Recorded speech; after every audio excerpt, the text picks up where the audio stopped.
valiantly. We got the critical takeaway late in the second quarter. Offense converted. We scored 2 touchdowns in the red zone against a team that's number 1 in the country in that area. Then we came out in the second half, and the third quarter set the tone for them. They got 14 points, and we just never could respond. I'm super proud of our guys for fighting to the end. They didn't quit, but we have to learn and to finish. Questions? All right, we'll start with Mark and then we'll go to Rich. Terry, you were very cognizant of what their receivers could do if they got behind you. What happened there? Was that more a matter of the DB struggling or the pass rush or some combination? I think it's a combination of all things. Lack of pass rush, lack of DBs covering. There's times we're in man, there's times we're in cover 3. It was a point of emphasis. It was keys to victory. You cannot let them beyond you. Now, credit to those guys. They are the 2 best guys in the country. Just watching these guys live, and I don't mean this disrespectfully to the past Ohio State receivers, these 2 are better than all of them, and those guys are all good. So they put it on film, and they were outstanding today. We could not cover them. Rich and then Todd. Terry, over here. What happened to the offense in the second half, and why weren't you able to throw the ball vertically as you had said you intended to do? Yeah, we continued to struggle in the vertical pass game. There was some opportunities in the second quarter where we had some 3rd and long situations, and we threw the ball in that intermediate range. Ethan threw some nice balls and some nice conversions. We didn't follow it up in the 3rd or 4th quarter. I have to get that fixed. It's something that I have to go in and talk with the staff, and there's no exceptions. I have to get it fixed. Todd, then Audrey. Coach, I wanted to ask you about how you use Nick Singleton, getting him some momentum to use his speed to get to the edges. Going to see more of that in the future as far as the way that you utilize Nick? Yeah, that was a point of emphasis as well in the game. Try to get Nick going. He's one of our top 2 guys to touch the ball. He got going in the first half. The perimeter runs, he did a great job. We have to keep him, involved in the offense. He's a major part of it, and that will be a point of emphasis going forward. Audrey, then Neil. Hey Terry, opening drive, you guys are moving the ball a little bit. You're running on 3rd down. Was there any consideration of going for it on 4th rather than punting? Why did you guys go for punt? Yeah, another key point of emphasis was winning field position. We know what their offense is. We felt like let's give them a long field. They had 90 yards to go. Unfortunately for us, they went 90 yards. But hindsight's 20/20. But we wanted to make sure we won a field position battle, and in the first half we did win the field position battle. We're in the game. In the second half, we didn't win field position, and we did not win the game. Neil, then Daniel. Terry, you guys are going through a lot. How do you see the team's mental state, where you are right now and where you're going? Yeah, they're obviously hurting. We're in the middle of the storm, and we just can't figure how to get out of it.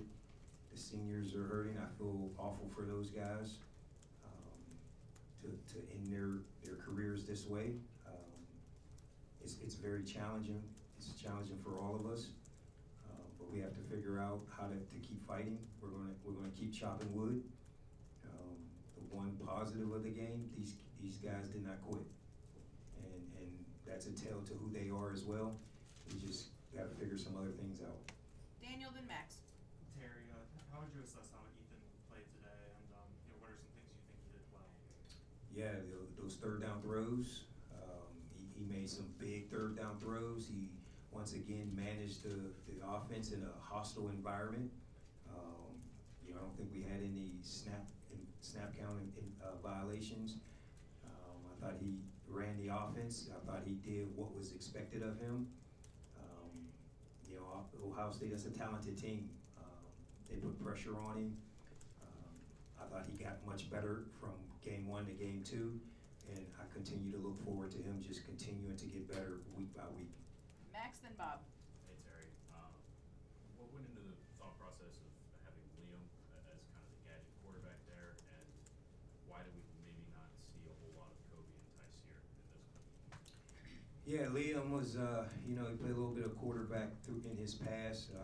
We wanted to make sure, the biggest thing that is challenging when you go through who can give you some, we call it lion cat type of looks, is who can actually get the snap off in a hostile environment, right? We're doing snap cadence, and it's tough for our backs to be able to do that, so it's hard to run the lion cat with those guys.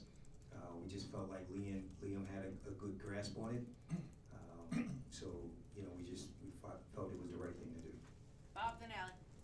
Terry, you got Venga back today. I'm sure that was, obviously important, but you also made a change at right tackle. You had Donko there. What went into the decision to put him there, and we didn't see that much of Arucci? What was the reason for that? Yeah, just, offensively, we just felt it was the right thing to do for this week. Obviously in the first half, it worked exceptionally well. The second half, it just didn't work as well. So, we'll continue to try to move the pieces around. We're pretty deep at the offensive line, and, we do have the flexibility to be able to move some guys around. Ally, then John. Terry, you just said you feel awful for the seniors ending their career this way, but there are still 4 more games to play. How can they use that opportunity to set the tone for what this program could do in the future, although their careers end this season? Yeah, it's an opportunity for us all to continue to grow as people, as young men. These are tough life lessons, right? And as we play ball and we choose this path, these are lessons that we'll learn for a lifetime.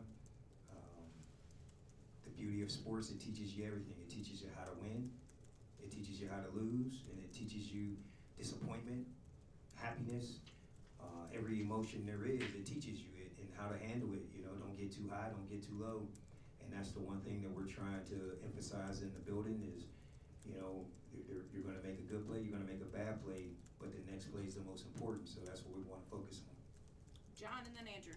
Jerry, I want to go back to the vertical aspect of the passing game. Are the failures there more on the execution from the players or from the play calling from the coaches? Well, I would say it's a combination. Sometimes when you throw the ball down the field, you need better protection. Protection broke down a few times in that case. And then it's also play calling. We have to be able to call the plays that push the ball vertically down the field. And, once I get the overall stats, I guess that stat is yard per attempt. It'll tell us a story. And once we see that, I can have better information for you. Last 2, Andrew, and then Joe. Coach, you mentioned being in the storm and not being able to find your way out. You personally, how close do you feel you guys are? Is it like 1, 2, like 3 plays away from like just getting a seam to get out? How close do you feel you are to getting out? Yeah, we just need one momentum play, and that momentum play has to follow up. And it's just like the takeaway right at the end of the second quarter, and then the offense punches it in. We have to be mature enough to come out of halftime and capitalize on that. Get a 3-and-out stop. Offense get the ball right away, and that middle 8 score again. And we just haven't been able to just put a full quarter of that together, and that's the challenge. So we're gonna keep fighting that and try to correct it. Last question to Joe. Terry, we haven't seen too much of Chaz in Big Ten play since it started. Today it looked like he was doing some of the things that he was doing well in non-conference play. What did you see from him, and how can he kind of build on that going forward as a young player just on that defensive line? Yeah, Chaz is an extreme talent. Sometimes in Big Ten play, these guys are big. They're horses up front. When we played Iowa, they were a big body. That's where we felt the matchup wasn't in his favor. We felt like today the matchup was in his favor. He's going to be a major part of what we do going forward.